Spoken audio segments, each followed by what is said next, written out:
Here we are in the fog alone, about to follow lights in the fog alone. A young girl in the 16th century who, let's face it, is the best looking character we've seen so far. Yeah, I can't see anything wrong happening. Hello and welcome everybody, this is Yost Learbach, and you're just in time for more Let's Play Alice Madness Returns. And oh boy, in the last episode did the madness return, alright. So yeah, in the last episode we went through an asylum, finished up the Queensland stuff, and yeah, I think we might actually be slowly dipping into further madness. I'm not certain now. I think we're back in the real world. We look like the Alice in the real world, but I'm not certain. It's like this kind of, I don't think. Oh! We need your help. Don't desert us again. Don't ignore us. Why do you suffer? The Queen's tyranny is just a memory. She has no power over you, does she? Our enemies come and go, but now a new evil reigns, and this fiend's malevolence has eclipsed the conquered queens.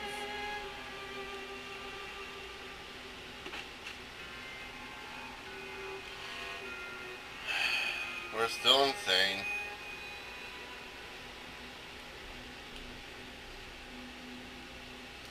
Okay, and we head straight to a burning building. Because, you know, who else would walk straight towards the fire? Just saying. And here we enter the dollhouse. Probably one of the creepiest areas of the game to me, and it's not immediately prevalent why this is creepy until we get a little further in. And we probably won't get that far in this episode, but this is, I believe, the kind of starting to get towards the final. I think this might be the final section of the game. Well, I guess technically the final two areas of the game. This in the second half of it. Yeah, this is what. Whoa. This is what things kind of just start changing a bit. Like instead of going through the normal formula of entering Wonderland and then going like through like the Vale of Tears or and then through like the Vale of Tears or through an entry level and then like having a regular address and then going and getting another one. We just immediately enter Wonderland and just kind of. I guess we never really left to begin with, and I think I just went around in circles there. What the heck? Oh well. Oh, okay, that's.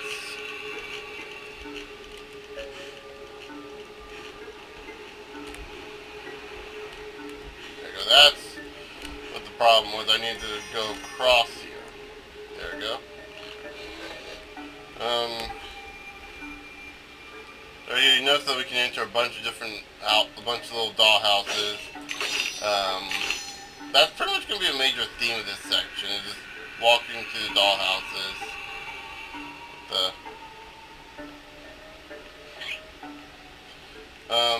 It actually does kind of get pretty creative with some of its designs through here. So yeah, we will have that to look forward to.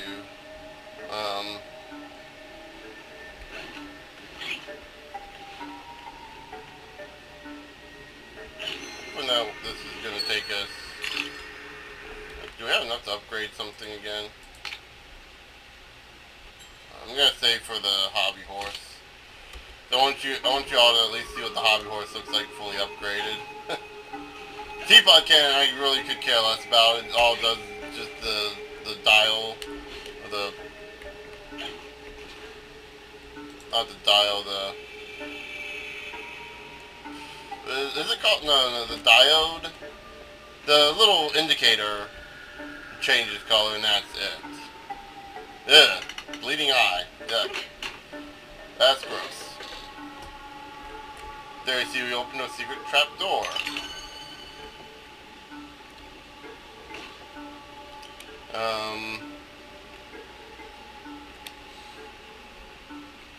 And wow, I'm looking at some of the stuff and it's just like straight out of SCP. Like, just the eyes in the chairs. For those of you that don't know what SCP is, it's this,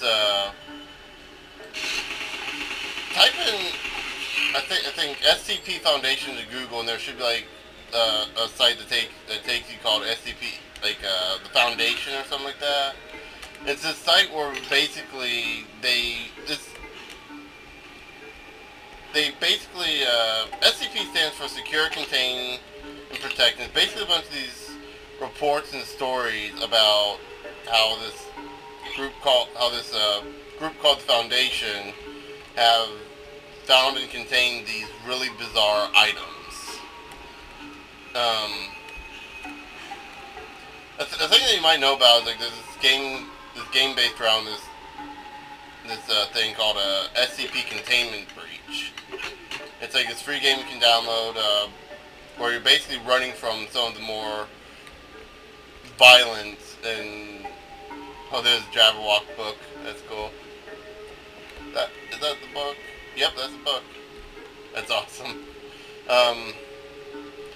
And like you're running from some of the more dangerous ones, like SCP-173, which is like this.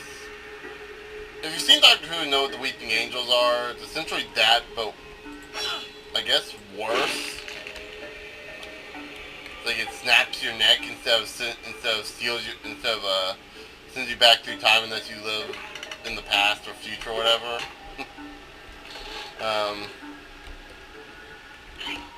And it looks a lot creepier too, I might add.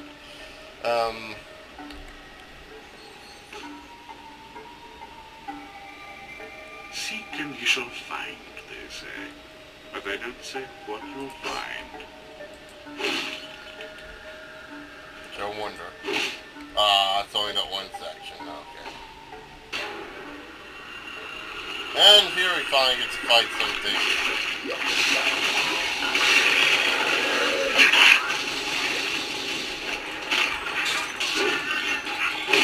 There you go, just shut off one hit. I'm not too worried about the menacing ruins so far. I'm just going to do drifting ruins, that's what they're called.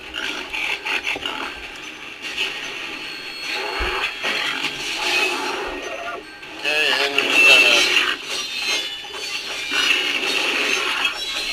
just kind of wailing this guy. I died before it did that.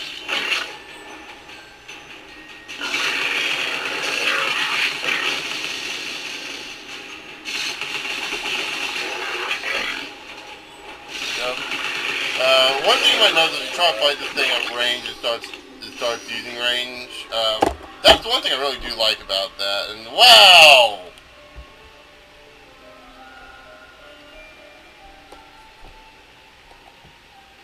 The unstable are more than merely mad.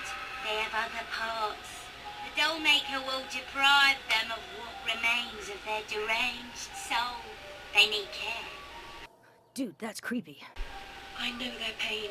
I would assist, but is sanity required for the job? A limited quantity. You're not mad enough to be rejected. You're like them, of them, in a way, but not them. I should say not us. For I'm them, but you're on your way.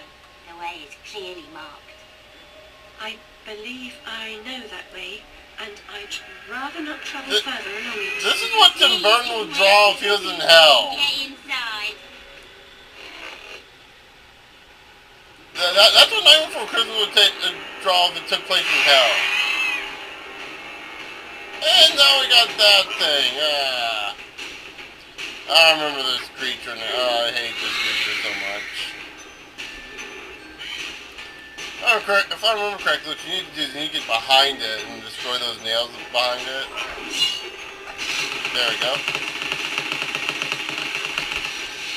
You need to pop those nails off or Yeah.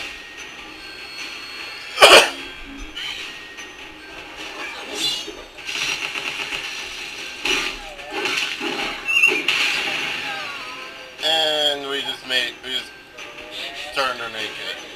That's pleasant. That's pleasant. I was hoping.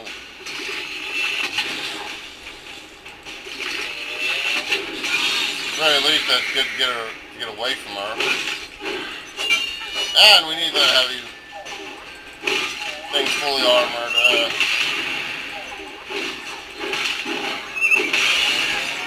You notice that there's nothing this thing can always attack. And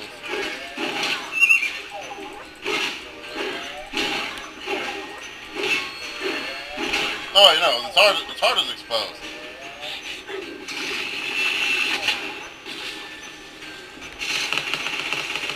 Kill the heart! Blow the heart! Blow the heart! Break the heart! Break the heart! Kill the heart! Ah!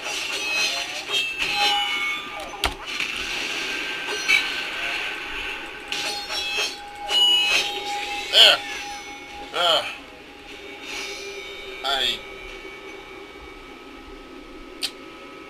I'm not even gonna comment where that opened up. I'm just gonna roll with it. By this point, we're just kind of. This place is creepy enough as it is, and it gets really, really out there. Let's see, how are we on time here? Yeah, I think we got a few more minutes.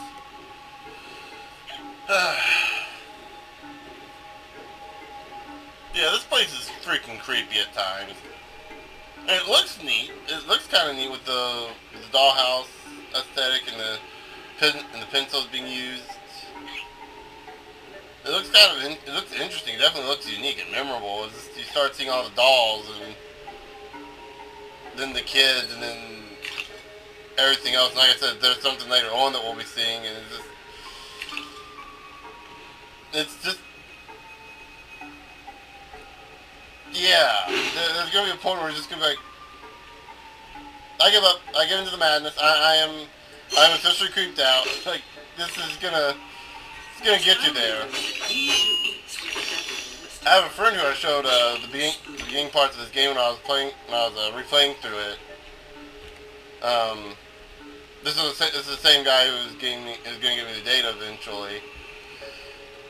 But I figured I'd just replay through it anyway, just in case. Like, whichever one of us got to that point first. Whenever he got me the data first, or whenever I got to that point, you know.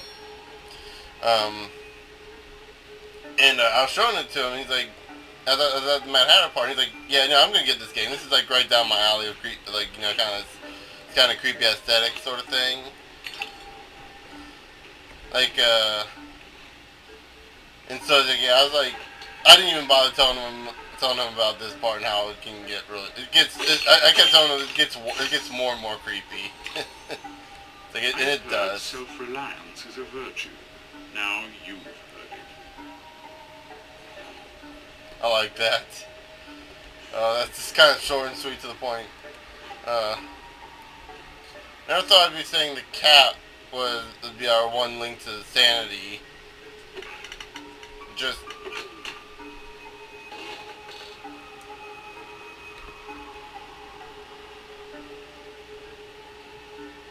Oh, the soldier got killed. I'm not sure. I'm gonna assume he didn't kill himself. He's sticking his, what do they call those?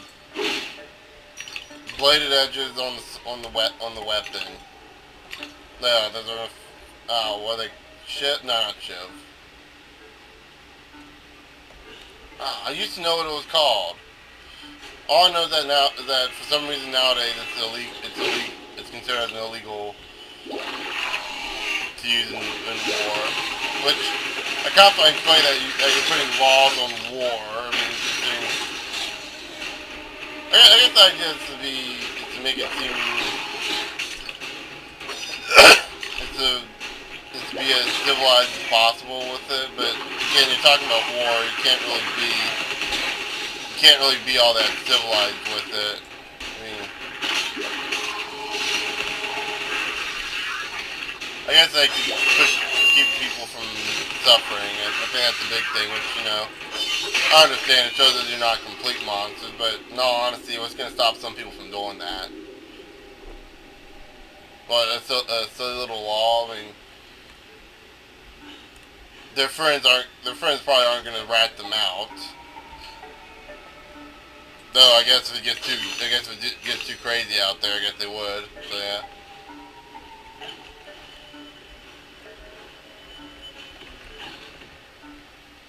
All I know is that my ability to kill is just kind of limited to only in video games.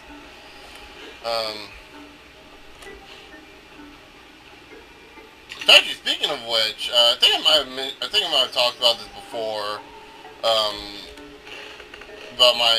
About the whole violence in video games issue, about people saying violence in video games causes people to want to kill each other.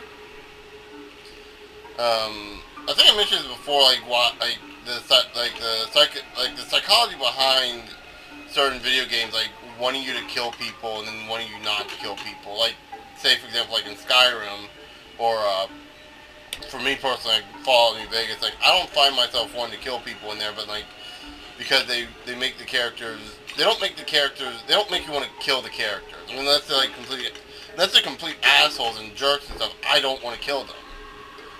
But in like games like Grand Theft Auto, like they make every character in that game unlikable, and like you just want to kill them. Like they encourage you to actually kill those people. And it's like it's kind of like why obviously you don't want to hit those. It's kind of like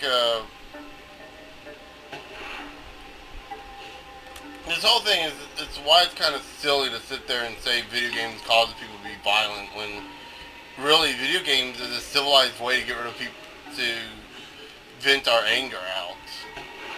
I mean, like I said, Grand Theft Auto, they present us with these characters that we imagine other people to be at times. Like this is what we imagine people that we hate. It's how we mock them. We usually act like them, like give them that silly voice, like I know in Grand Theft Auto they don't give them a silly voice, but you know, we kind of exaggerate how they act. And like, this is, oh, we just so wish we could kill this person.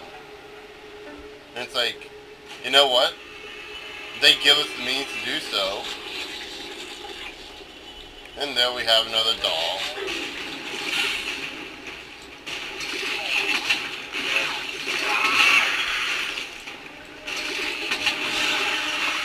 Oh wow, I need to start using this more often. I killed those things. I killed the little moves pretty easily. Okay, so we're gonna need the hobby horse.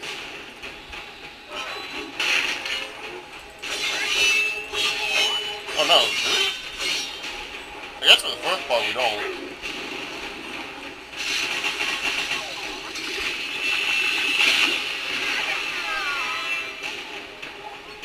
Well, of course, then we just get rid of the clothing. Oh, we have to anyway to get the heart.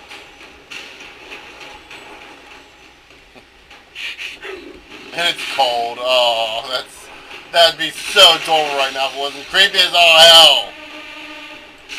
Seriously, it's creepy! This thing creeps me out. Stop turning around. Let me...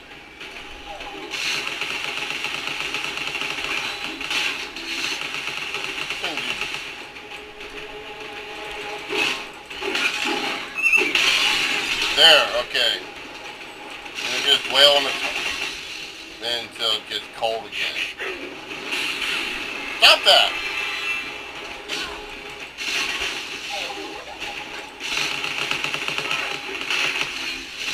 Die! Die! Stop taking so long to... No! Don't breathe fire on me! I hate fire! It hurts! Fire burns! I hate those things! They're creepy! Yeah! That's kind of why we play these kind of games. They're creepy. Okay, so... we're going to end the episode off here for now. So the next episode we'll be heading off that direction, trying to get to that platform that we saw earlier, that we just saw from the cutscene. Did not see where it took us. But yeah, until then, I'll see you guys later.